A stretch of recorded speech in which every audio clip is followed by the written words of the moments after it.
बिस्मिल्लाहिर्रहमानिर्रहीम। ख़वातीन व हज़रात अस्सलाम वालेकुम। जीक पाओ मौकी हेलिकोलू कानू मौकू, ये सारा एक ही नाम है। ये शख्स 24 अगस्त 1890 में यूएस में पैदा हुआ और इसकी वफ़ात 22 जनवरी 1968 में हुई जब वो 77 बरस का था।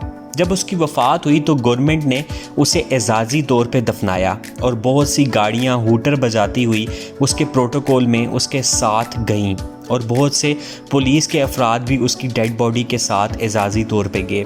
उसकी लाश को जलाना था और उसकी राख को समुंदर में बहाना था उसके मज़हब के मुताबिक। उसका एक स्टैचू जिसका साइज़ 9 फुट है वो बनाया गया। अगस्त 24, 2002 को उसकी 112वीं बरसी पे यूएस पोस्टल सर्विसेज ने एक स्टैम्प भी इशू की। गूगल ने भी 2015 में उसकी सालगिरह के मौके पर एक डूडल भी बनाया। उसको ये प्रोटोकॉल क्यों मिला और उसे अब तक यूएस की कौम क्यों नहीं भूलती, इसकी बहुत सी वजूहात हैं। जिंदा कौमें अपने हीरोज़ को इसी तरह किसी न किसी तरीके याद रखती हैं। ड्यूक एक स्विमर था जो कि सर्फिंग का एक्सपर्ट था। उसने 5 दफ़ा ओलंपिक्स में मेडल हासिल किया। वो एक दरबारी, एक पुलिस ऑफिसर, एक एक्टर, वॉलीबॉल प्लेयर और एक बिजनेसमैन भी था।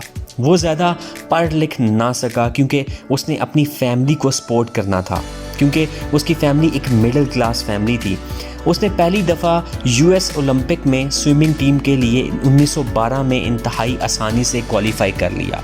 इस ओलंपिक्स में उसने 1 गोल्ड और 1 सिल्वर मेडल हासिल किया। उसके बाद 1920 की ओलंपिक्स में पार्टिसिपेट किया और उसमें भी उसने 2 गोल्ड मेडल जीते।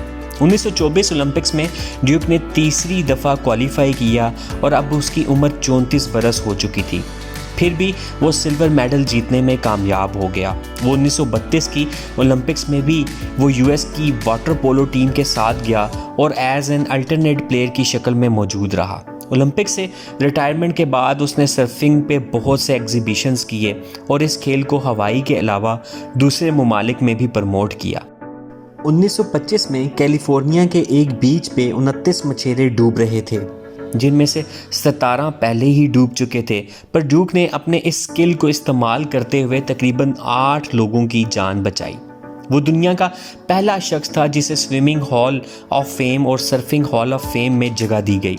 वो US Olympics hall of fame का भी मेंबर है। ख़वातीन व हज़रात, ज़िंदगी रिमोट बनने का नाम नहीं है कि सुबह उठे, काम पे गए और फिर वापस आके सो गए। दुनिया सिर्फ उन्हीं लोगों को याद रखती है जो अपने कंफर्ट जोन को छोड़ के कुछ करना चाहते हैं, और वही लोग ज़िंदगी में कामयाब होते हैं जो ज़िंदगी में ख्वाब देखना सीख जाते हैं। अगर आपकी ज़िंदगी में कोई ख्वाब नहीं है तो फिर आप ये जान लीजिए कि आपके मरने के फ़ौरन बाद आपको दुनिया भूल जाएगी, क्योंकि आप बग़ैर मकसद के जी रहे हैं। इसलिए ख्वाब लाजमी देखिए और फिर उस ख्वाब को पाने के लिए पूरा ज़ोर लगाएं। ये ज़रूरी नहीं कि आप एन उस ख्वाब को पा लेंगे और ये भी ज़रूरी नहीं कि आप उस ख्वाब को ना पा सकें, पर कम से कम आपको ज़िंदगी में कुछ करने का मकसद ज़रूर मिल जाएगा। और मेरा यकीन है कि कुदरत आपको आपकी एफ़र्ट्स का सिला ज़रूर देती है, चाहे उसे आपको एक और ख्वाब ही क्यों ना दिखाना पड़े।